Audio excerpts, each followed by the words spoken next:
Back in 2020, a random stop at Taylor Yard caught northbound Enola, Pennsylvania to Binghamton, New York train 14R with the newly rebuilt AC-44 C6M number 4101, along with two ES-44 AC GEVOs in charge of moving the day's manifest over the line.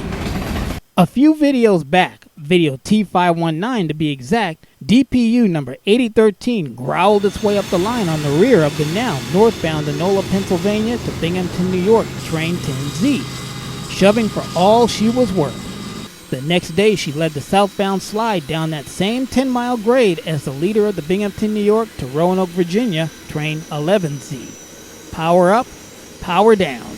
I'll leave a link to that video in the description box just in case you missed it. Two things to note here. The 10Z manifest train symbol is the latest incarnation of basically the same train of more than the last 2 decades.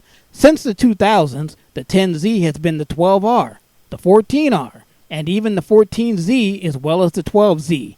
Now I'm talking about between Enola and Binghamton. Until recently, the 10Z was a Roanoke to Binghamton train, but it seems that 10Z is back to its original haunts as an Enola, Pennsylvania to Binghamton, New York train. Are you confused yet? Working from Roanoke to Enola now is apparently the train 12Z symbol. Who can keep up? The point of all of this operational gobbledygook is that in past videos I've talked about the often recurring, or maybe I should say recurring, power combinations that often take place on the day-to-day trains that run over the line.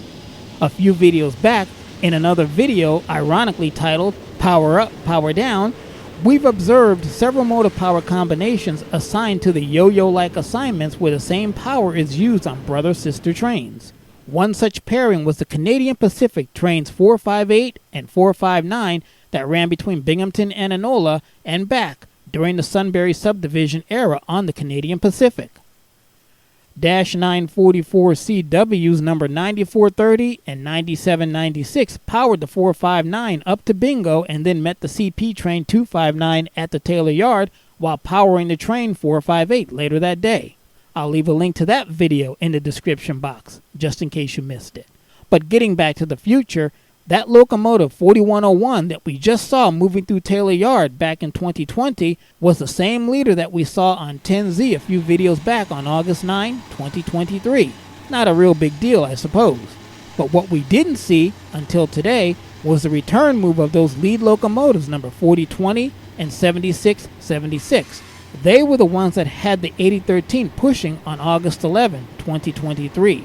They too made their downward return descent to Enola on the point of the southbound train 11Z 2 days later on Sunday, August 13, 2023.